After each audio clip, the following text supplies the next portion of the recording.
HUF की बात कर लेते हैं, सेक्शन 6 सब सेक्शन 2। इसमें क्राइटेरिया जो बाइफर्केशन वाला है अगेन वो सेम है जैसे इंडिविजुअल्स में था, रेसिडेंट वर्सेस नॉन रेसिडेंट। अगर आप रेसिडेंट हो तो फिर से ऑर्डिनरी वर्सेस नॉन ऑर्डिनरी, यही क्राइटेरिया है जो इंडिविजुअल्स में भी था। इतना कैलकुलेशन में आपको दिमाग नहीं लगाना पड़ेगा बिकॉज ऑलरेडी आपने अभी सबसेक्शन 1 में लगा लिया, तो ये जल्दी रिलेट हो जाएगा क्योंकि उसी के बेसिस पे। पहला क्राइटेरिया ये वाला नॉन रेसिडेंट और रेसिडेंट का कंपैरिजन।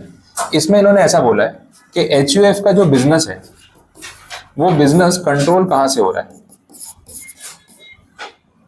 ठीक है, अगर बिजनेस इंडिया से मैनेज हो रहा है, इंडिया से कंट्रोल हो रहा है, तो फिर आपका HUF रेसिडेंट है।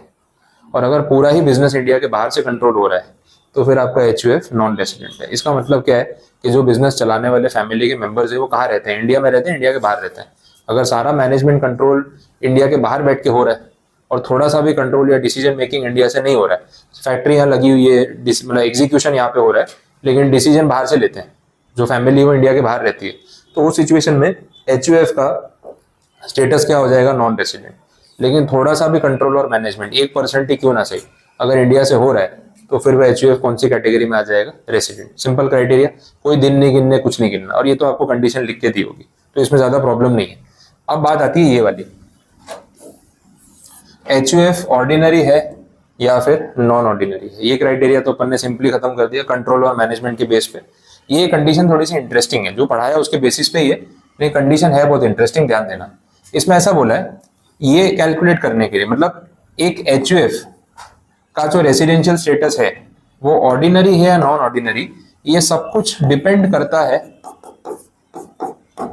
HUF के जो भी हाईएस्ट पोस्ट पे पर्सन, इसको हम कर्ता बोलते हैं, उसके ऊपर डिपेंड करेगा। आ रहा है समझ में? अब कर्ता कौन है HUF के केस में वो आपको पता ही है, senior most member of the family, इसको हम कर्ता बोलेंगे या मैनेजर भी बोलते हैं, वैसा हो गया।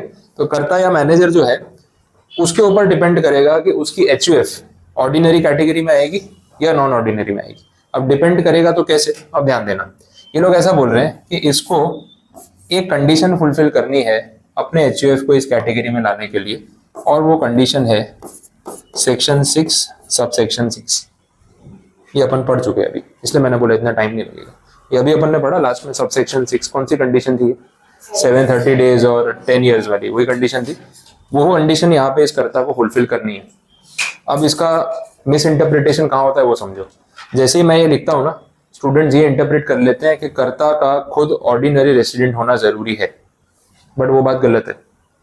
मैंने यहाँ पे ये नहीं बोला, मैं तो मैं सीधा लिख देता ना, कर्ता शुड बी ऑर्डिनरी रेसिडेंट, तो उसका HUF भी ऑर्डिनरी, ऐसा नहीं है। मैं सिर्फ ये बोल रहा हूँ कि कर्ता को सब सेक्शन 6 जो है फुलफिल करना पड़ेगा। तो ऐसा हो सकता है कि कोई पर्सन, कोई इंडिविजुअल नॉन रेसिडेंट है बट सब सेक्शन 6 फुलफिल कर रहा है, ऐसा पॉसिबल है। जो चार्ट आगे देख रहे थे ना उसमें से देख लो, ऐसा हो सकता है कि कोई बंदा नॉन रेसिडेंट हो, इस कैटेगरी में हो, लेकिन फिर भी वो सेक्शन 6 सब सेक्शन 6 को फुलफिल करता हो, ऐसा हो सकता है, ऐसा पॉसिबल है। बट अपन ने उस एंगल पे सोचा ही नहीं। यही चार्ट था ना इंडिविजुअल का, हम लोगों ने क्या किया, रेसिडेंट वर्सेस नॉन रेसिडेंट किया, उसके लिए कौन सा सेक्शन देखा, सब सेक्शन 1। अगर आप नॉन रेसिडेंट में आ गए तो आपने आगे बाइफर्केशन किया क्या, नॉन रेसिडेंट बट ऑर्डिनरी, ऐसा तो कुछ था ही नहीं, हम तो सीधा इधर ही चले गए।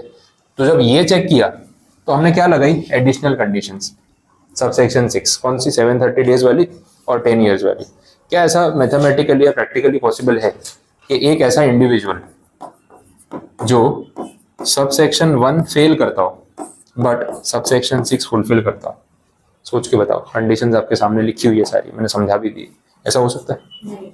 कोई एक इंडिविजुअल जो सब सेक्शन 1 फेल करता हो लेकिन सब सेक्शन 6 फुलफिल करता हो, सोच लो, नहीं हो सकता। किसी के हिसाब से हो सकता है ऐसा?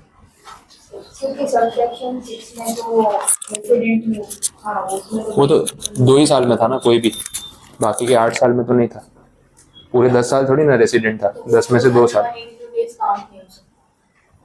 वो 2 साल में हो सकता है 182 डेज, बाकी के 8 साल। तो सब सेक्शन 1 तो हम किसी पर्टिकुलर एक AY के लिए देख रहे होते हैं ना, सब सेक्शन 1 में तो हम सिर्फ प्रीवियस ईयर की बात कर रहे होते हैं, और सब सेक्शन 6 में हम प्रीसीडिंग 7 years और प्रीसीडिंग 10 years की बात कर रहे होते हैं। चलो मैं कंडीशन देता हूँ, आप बता दो, आपको आंसर मिल जाएगा।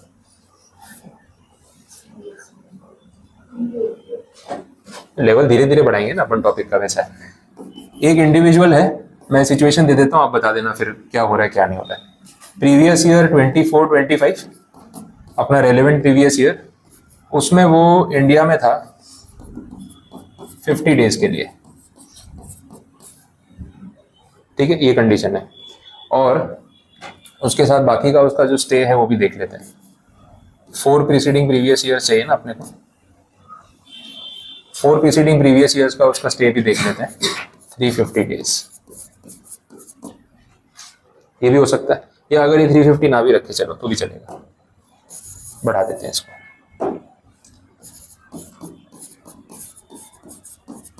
ठीक है, ये क्राइटेरिया है। और जो बाकी का क्राइटेरिया है ना सबसेक्शन 6 वाला, वो मैं आपको सामने से दे देता हूँ, ज्यादा कॉम्प्लिकेट नहीं करता। 7 प्रीसीडिंग प्रीवियस ईयर्स का टोटल किया ना तो हो रहा है 999 डेज। और जो 10 प्रीसीडिंग प्रीवियस ईयर्स है उसमें वो 4 साल रेसिडेंट था।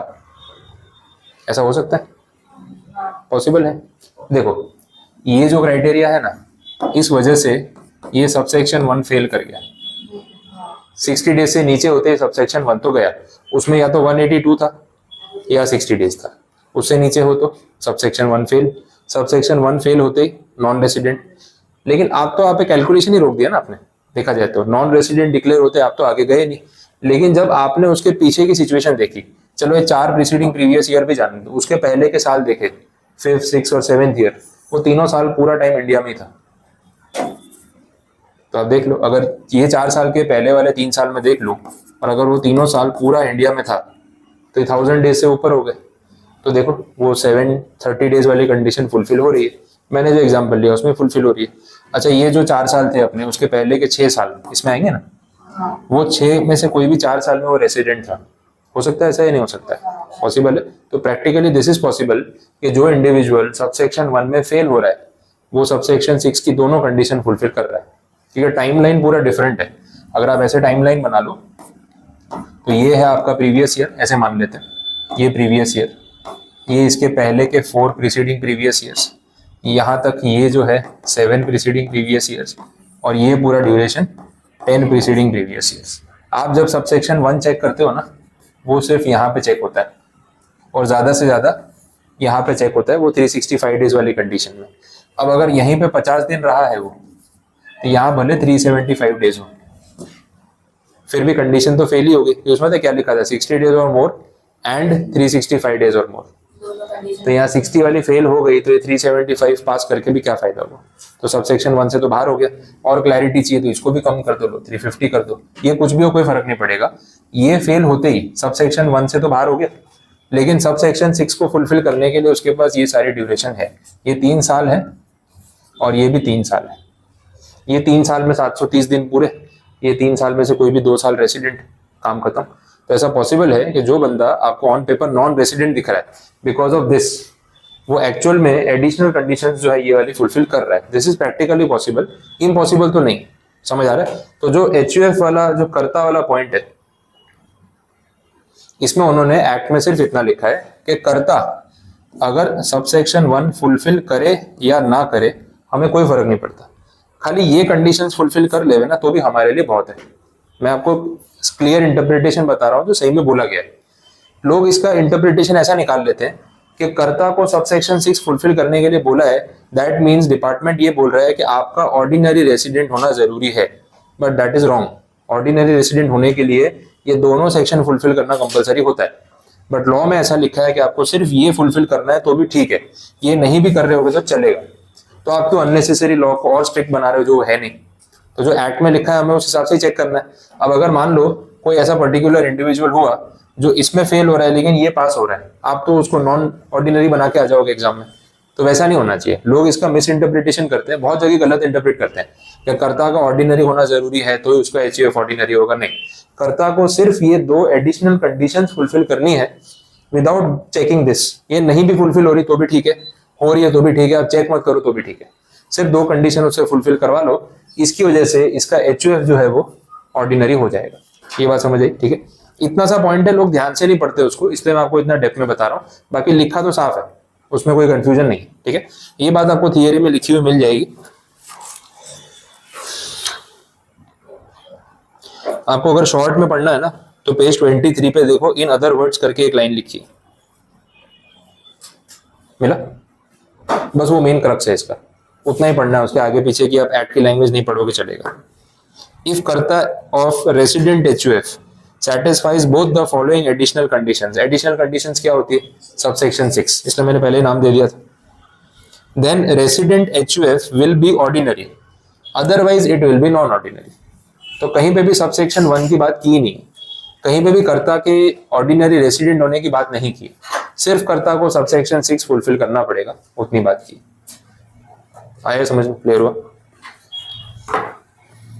बोलो, कुछ कंफ्यूजन नहीं आता? डन? बस तो HUF वाला पार्ट भी अपना कंप्लीट है।